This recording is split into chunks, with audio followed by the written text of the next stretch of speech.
I actually greet my viewers with this message of liberal politics, and hope that they actually will enjoy my political analysis of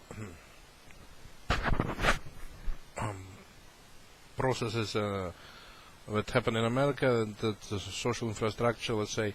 And I believe that that illegal mergers that being prohibited by U.S. Federal Trade Commission Act and Sherman antitrust legislation should be disbanded and prohibited and declared invalid by U.S. Department of Justice lawsuits and injunctions and judicial injunctions, but U.S. federal courts, because such mergers are actually within given industry, they reduce competition. They not only they do that, they cause grand theft of property. Let's say merger of WAMU, Washington Mutual Bank, with its Monica WAMU, and Chase Manhattan Bank is an illegal affair because it violates, it reduces competition, violates Sherman Antitrust Act and Federal Trade Commission Act, and because it reduces competition within a given industry. And moreover, the side that swallows another merger partner normally doesn't pay for the partner's property. It simply illegally pockets the other corporation's assets without paying for anything at all. So that this is includes grand theft of property from another corporation, bribery, and most likely corruption. And this illegal kind of mergers should be stopped, because the mergers, such mergers of AT&T Singular Wireless, for instance, illegal merger, and also Washington Mutual Bank and another corporation, bank corporation, Chase Manhattan Corporation, is illegal because one of the sides will lose its property illegally due to theft of the other corporation, and also it will reduce competition within cellular provider industry in terms of when we say about AT&T and Singular Wireless Corporation, and will reduce competition among banks. Let's say it's which concerns illegal merger of Washington Mutual Bank and Chase Manhattan. In the second, Washington Mutual Bank, where I've been a couple times, it has doesn't provide any chairs for its tellers, so I believe it does human rights abuses against tellers, which suffer very immensely. And I demand that Washington Mutual Bank managers reinstall those chairs. Let's say in Southern California, we should introduce chairs for bank tellers in order to sit, because they work 8 hours, their legs get tired, and they might develop rheumatism or coronary vein disease or mental diseases as well, as they are forced to stand 8 hours on their feet without possibility to have a seat. You know, this kind of politics against working class people is human rights abuse. It must be stopped. And I believe that those people who try to profit by human rights abuses by enjoying the sadistic streaks of their character will regret it dearly, because it will diminish their emotional self. They won't be able to experience pleasure, as sadists are not able to experience pleasure. Let's now return to my other parts of my liberal agenda. That I'm trying to push American public liberal agenda. It's like let me talk about that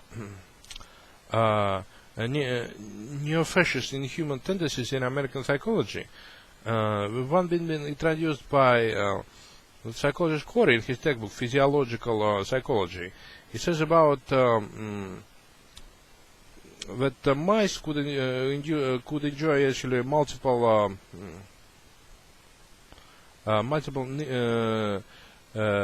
punctures of a needle, you know, into its brain. Multiple lacerations of a brain with a needle, and they would even, press a button for it. But I don't believe so. You see, with physiologist Corey is maybe neo-fascist. That it was entertain his sadistic streak, but no live being, no mammal will enjoy actually its body being harmed in any possible way, including with a needle, or because it's because there is a basic instinct of humans. Basic human instinct is preservation of the bodies through by withdrawal, by negative reinforcement caused by withdrawal from pain. Actually, pain is delivers actually guarantee that humans and mammals and other animals, all mammals, won't be able to hurt their bodies or body parts because of pain that warrants integrity of human and animal bodies. And as long as the people are normal, their normalcy, even psychological normalcy, determines their ability to experience pain. If as long as they experience pain, they are sane. It's old law of European psychiatry. It says that whenever people are able to experience pain, they are considered to be sane. And people, normally insane people, they don't have ability to experience physiological pain. That's what insanity is built on. And also insanity is a legal definition of insanity is inability to commit a voluntary act, is their ability to commit acts in voluntary manner without forming an intent. So any in terms of human psychology, let me formulate one of the basic laws of human psychology. Is that insanity is definition of inability to form an intent to commit an act. It's called insanity. Whereas so sane people, they form an intent to commit an act when they commit it. That's why I say, no matter if act is criminal or non-criminal act. That's why they're free. But insane people, they don't form an intent to commit an act. They commit any act involuntarily. That's why they're insane. So let me come to another conclusion. When I was reading the textbook Physiological Psychology by Corey, there was some kind of statements that brain was being fed only by proteins, by glucose. I believe brains were made not only consume glucose by protein as well. As Corey didn't introduce any arguments to prop up his theory, his hypothesis. And I believe that protein is the building material from which RNA and DNA cells build new tissues, brain tissues, new neurons, and otherwise it won't be able to build rebuild bodily tissues in glands without having proteins, animal proteins, in the major building material. That's why humans are called carnivores. And also believe that